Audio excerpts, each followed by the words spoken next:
જય સચ્ચિદાનંદ. શું જોયું આજે અરીસામાં? અને અરીસામાં સામે બેસીને શું વાત કરી? બહુ મજાની વાત છે. જગત આપણો અરીસો છે અને આપણે જ આપણી જોડે વાત કરવાની છે. આપણે આપણી સાથે જીવતા શીખવાનું છે. આપણે આપણને સમજવાનું છે અને એક થઈને જીવી જવાનું છે.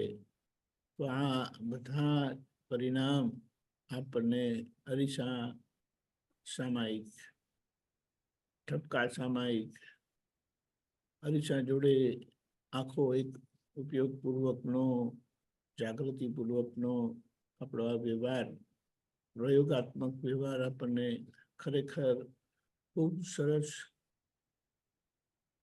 બોધ આપે, સમજણ આપે અને આપણો પોતાનો નિજી સત્સંગ કરાવે. તો આજે આપણે સંદીપાનંદજીનો લાભ લઈએ. સંદીપાનંદજી, દાદા ભગવાને અરીસા સામાયિક, પછી અરીસા સામે ઠપકો, અરીસાની ઉપયોગ લઈને ફાઇલ જોડે વાત કરવાની.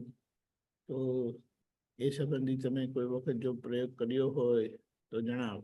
જય સચ્ચિદાનંદ.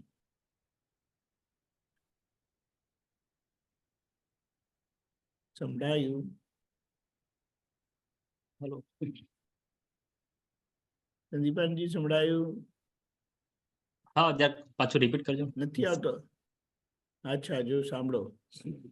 દાદા ભગવાને અરીસા સામાયિક, અરીસા સામે બેસીને પોતા જોડે વાત કરવાની, જરૂરત પડે તો ઠપકો આપવાનો, વઢવાનું.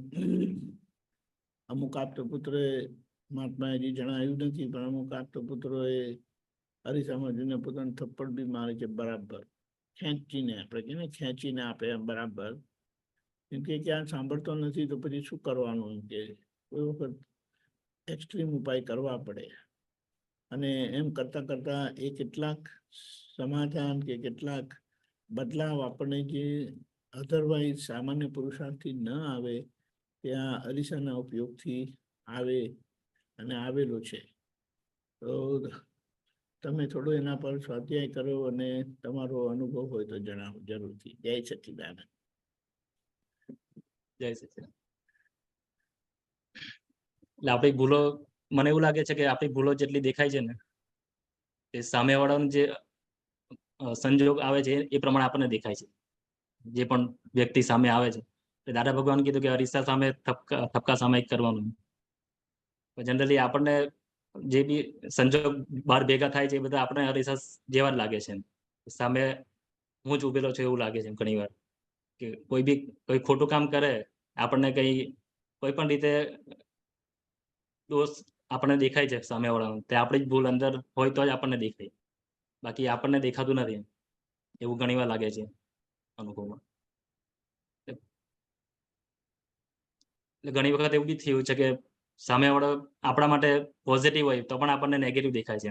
એટલે એ બધું ઘણું આપણે જોવા જેવું બાકી રહ્યું છે એવું લાગે. એ ટાઈમે આજ્ઞા ઘણી વાર ચુકાઈ જાય. ફરીથી શું કહો? બોલો બોલો.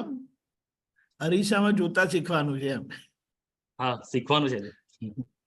હજુ પ્રેક્ટિસ કરવાની છે એમાં થોડી. ના, બરાબર છે, વાત સાચી છે.